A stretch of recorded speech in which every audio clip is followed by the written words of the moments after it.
ಹೇಗೆ ಬಂದಿದೆ ನೋಡಿ ನಮ್ಮ ಸಿಹಿ ಉಂಡ್ಲು ಕಾಳು. ಭಾರಿ ಸೂಪರ್ ಆಗಿ ಕಾಣ್ತಾ ಉಂಟಲ್ಲ. ನಾಗರ ಪಂಚಮಿ ಹೊತ್ತು ಹೆಚ್ಚಾಗಿ ಮಾಡುವಂತಹ ರೆಸಿಪಿ ಇದು. ನಾಗರ ಪಂಚಮಿ ಇನ್ನೇನು ಬರ್ಲಿಕ್ಕೆ ಆಯ್ತಲ್ಲ, ನಾನು ಅದಕ್ಕೆ ನಿಮ್ಗೆ ಒಂದು ಪುರಾತನ ರೆಸಿಪಿ ಹೇಳಿಕೊಡುವ ಅಂತಿದ್ದೇನೆ. ಅದು ಯಾವುದಂತ ಹೇಳಿದ್ರೆ ಸಿಹಿ ಉಂಡ್ಲು ಕಾಳು. ಭಾರಿ ಒಂದು ಸ್ಪೆಷಲ್ ರೆಸಿಪಿ. ನಮ್ಮ ಕಡೆ ಎಲ್ಲ ಈಗ ಮಾಡೋದೇ ಕಡಿಮೆ ಮಾಡಿದ್ದಾರೆ. ನಾನು ಅದಕ್ಕೆ ಆ ಸಿಂಪಲ್ ರೆಸಿಪಿಯನ್ನ ಯಾವ ರೀತಿ ಮಾಡೋದಂತ ಹೇಳಿ ಇವತ್ತಿನ ವಿಡಿಯೋದಲ್ಲಿ ತೋರಿಸಿಕೊಡ್ತೇನೆ. ವಿಡಿಯೋ ಸ್ಟಾರ್ಟ್ ಮಾಡುವ. ನಾನು Asha Udupa Kateel. Welcome back to Karavali Mirror. ಸಿಹಿ ಉಂಡ್ಲು ಕಾಳು ಮಾಡಲಿಕ್ಕೆ ನಾನಿಲ್ಲಿ 1 ಲೋಟದಷ್ಟು ದೋಸೆ ಅಕ್ಕಿ ನೆನೆಸಿಟ್ಟಿದ್ದೇನೆ. ಒಂದು 3 ರಿಂದ 4 ಗಂಟೆಗಳ ಕಾಲ ನೆನೆಸಿದ ನಂತರ ಈ ಥರ ಆಗ್ತದೆ ನೋಡಿ. ಹಾಗೆಯೇ ಒಂದು 4 ರಿಂದ 5 ಚಮಚ ತೆಂಗಿನ ತುರಿ, ಫ್ರೆಶ್ ತೆಂಗಿನ ತುರಿ ನೋಡಿ. ರುಚಿಗೆ ತಕ್ಕಷ್ಟು ಉಪ್ಪು. ಇವಾಗ ಮಿಕ್ಸಿಯಲ್ಲಿ ಅಕ್ಕಿಯನ್ನು ಹಾಕುವ. ನಾನು ಇವಾಗಲೇ ತೋರಿಸಿದಂಥ 3 ಸಾಮಗ್ರಿಗಳನ್ನು ಒಟ್ಟಿಗೆ ಹಾಕಿ ರುಬ್ಬಿಕೊಳ್ಬೇಕು. ತೆಂಗಿನ ತುರಿ, ಉಪ್ಪು, ಸ್ವಲ್ಪ ಅಕ್ಕಿ ನೆನೆಸಿದ ನೀರನ್ನೇ ಹಾಕ್ತಾ ಇದ್ದೇನೆ. ಒಂದು ಅರ್ಧ ಲೋಟದಷ್ಟು ಸೇರಿಸಿದರೆ ಸಾಕು. ನುಣ್ಣಗೆ ರುಬ್ಬುವ. ನೋಡಿ ಸಣ್ಣಾಗಿದೆ, ಇಷ್ಟಾದರೆ ಸಾಕು.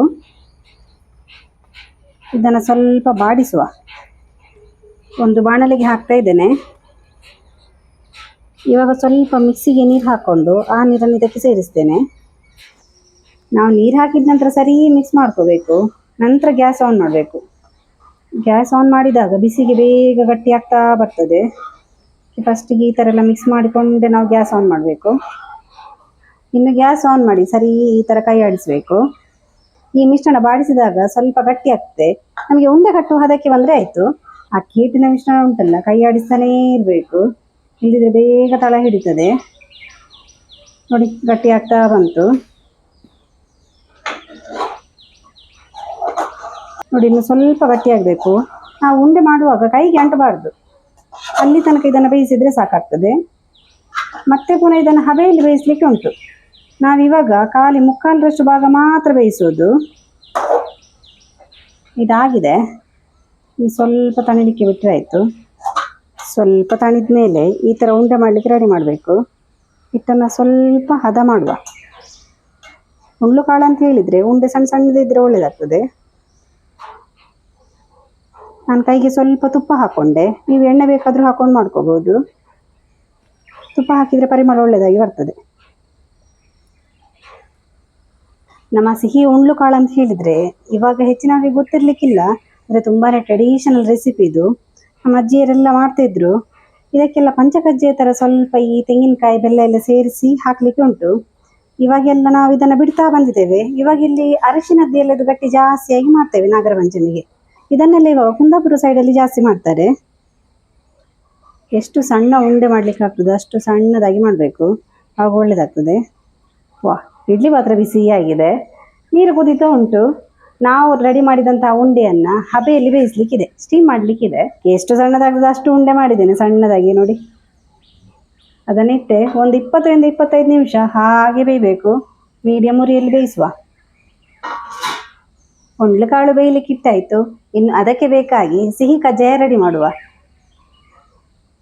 ಇನ್ನು ಕಜ್ಜಾಯಕ್ಕೆ ಬೇಕಾಗಿ ಒಂದು ಅರ್ಧ ಚಮಚದಷ್ಟು ಏಲಕ್ಕಿಯನ್ನು ಪುಡಿ ಮಾಡುವ. ನಾನಿಲ್ಲಿ 2 ಚಿಕ್ಕ ಕಪ್ಪಲಿ ಆಗುವಷ್ಟು ಬೆಲ್ಲವನ್ನು ಪುಡಿ ಮಾಡಿ ತಗೊಂಡಿದ್ದೇನೆ. 1 ಅಚ್ಚು ಬೆಲ್ಲವನ್ನು ಪುಡಿ ಮಾಡಿ ತಗೊಂಡಿದ್ದೇನೆ. ಇಷ್ಟ ಆಗಿದೆ ನೋಡಿ. ಬೆಲ್ಲಕ್ಕೆ ಸ್ವಲ್ಪ ನೀರು ಸೇರಿಸುವ. ಒಂದು ಅರ್ಧ ಲೋಟದಷ್ಟು ನೀರು. ನೋಡಿ ನಾನಿವಾಗ ಕಜ್ಜಾಯ ಮಾಡಲಿಕ್ಕೆ ಬೆಲ್ಲವನ್ನು ಫಸ್ಟಿಗೆ ನೀರು ಮಾಡ್ಕೊಳ್ತಾ ಇದ್ದೇನೆ. ಸ್ವಲ್ಪ ನೀರೆಲ್ಲ ಸೇರಿಸಿ ಮಾಡಿದರೆ ಬೆಲ್ಲ ಬೇಗ ಕರಗ್ತದೆ. ಬೆಲ್ಲವನ್ನು ತುಂಬ ಪಾಕ ಮಾಡಬೇಕಂತ ಇಲ್ಲ, ಅಂದರೆ ಗಟ್ಟಿ ಪಾಕ ಬೇಡ, ನೀರು ಪಾಕ ಮಾಡಿದರೆ ಸಾಕಾಗ್ತದೆ. ಮತ್ತು ತೆಂಗಿನಕಾಯಿ ಎಲ್ಲ ಹಾಕಿದ ನಂತರ ಸ್ವಲ್ಪ ಡ್ರೈ ಆಗೋ ತನಕ ಬೇಯಿಸಬೇಕು.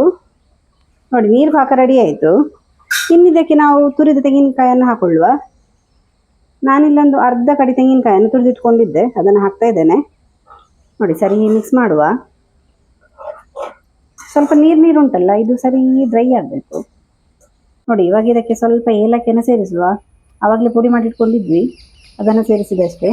ಚಿಟಿಕೆ ಉಪ್ಪನ್ನು ಸೇರಿಸುವ.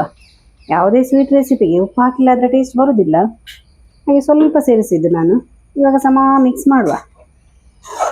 ಸ್ವಲ್ಪ ನೀರಿದ್ದೆಲ್ಲ ಡ್ರೈ ಆಗಬೇಕು. ಒಂದು ಸೈಡಲ್ಲಿ ಉಂಡ್ಲು ಕಾಳು ಕೂಡ ಬೈತಾವಂತ ಅಂತ ಅದೊಂದು 20 ರಿಂದ 25 ನಿಮಿಷ ಬಿಟ್ಟರೆ ಸಾಕಾಗ್ತದೆ. ನೋಡಿ ಕಜ್ಜಾಯ ರೆಡಿ ಆಯಿತು. ಇಷ್ಟು ಸಾಕಾಗ್ತದೆ. ಒಂದೊಂದೇ ಉಂಡ್ಲು ಕಾಳನ್ನು ಕಜ್ಜಾಯಕ್ಕೆ ಹಾಕೊಳ್ಳುವ. ಈ ಥರ ಸರಿ ಮಿಕ್ಸ್ ಮಾಡಿದಾಗ ಈ ಕಜ್ಜಾಯ ಎಲ್ಲ ಉಂಡ್ಲು ಕಾಳಿಗೆ ಹೇಳ್ಕೋಬೇಕು, ಆಗ ಸ್ವೀಟ್ ಸ್ವೀಟ್ ಇರ್ತದೆ. ಇದಕ್ಕೆ ನೀವು ಮೇಲ್ಗಡೆ ಸ್ವಲ್ಪ ತುಪ್ಪ ಎಲ್ಲ ಹಾಕೊಂಡು ಸೇವಿಸ್ಬೋದು, ಭಾರಿ ರುಚಿ ಆಗ್ತದೆ. ಹೇಗೆ ಬಂದಿದೆ ನೋಡಿ ನಮ್ಮ ಸಿಹಿ ಉಂಡ್ಲು ಕಾಳು, ಭಾರಿ ಸೂಪರಾಗಿ ಕಾಣ್ತಾ ಉಂಟಲ್ಲ. ನಾಗರ ಪಂಚಮಿಯ ಹೊತ್ತು ಹೆಚ್ಚಾಗಿ ಮಾಡುವಂತಹ ರೆಸಿಪಿ ಇದು. ನೋಡಿದ್ರಲ್ಲ ಫ್ರೆಂಡ್ಸ್, ಸಿಹಿ ಉಂಡ್ಲು ಕಾಳು ಹೇಗೆ ಮಾಡೋದು ಅಂತ ಹೇಳಿ. ಭಾರಿ ಸುಲಭದ ರೆಸಿಪಿ ಅಲ್ಲ, ನೀವೇ ನೋಡಿದ್ರಿ, ತುಂಬ ಏನು ಇಂಗ್ರೀಡಿಯೆಂಟ್ ಹಾಕಲಿಲ್ಲ. ನೀವು ಕೂಡ ಮನೇಲಿ ತಪ್ಪದೆ ಟ್ರೈ ಮಾಡಿ, ಹೇಗೆ ಬಂದಿದೆ ಅಂತೇಳಿ ನನಗೆ ಕಮೆಂಟ್ ಮೂಲಕ ತಿಳಿಸಿ. ಈ ವಿಡಿಯೋ ಇಷ್ಟ ಆದರೆ ನಿಮ್ಮ ಫ್ರೆಂಡ್ಸಿಗೆಲ್ಲ ಶೇರ್ ಮಾಡಿ. ನಾನು ಇದೇ ರೀತಿ ಇಂಟ್ರೆಸ್ಟಿಂಗ್ ವಿಡಿಯೋದೊಂದಿಗೆ ಮುಂದೆ ಸಿಗ್ತಾ ಇರ್ತೇನೆ. Thank you.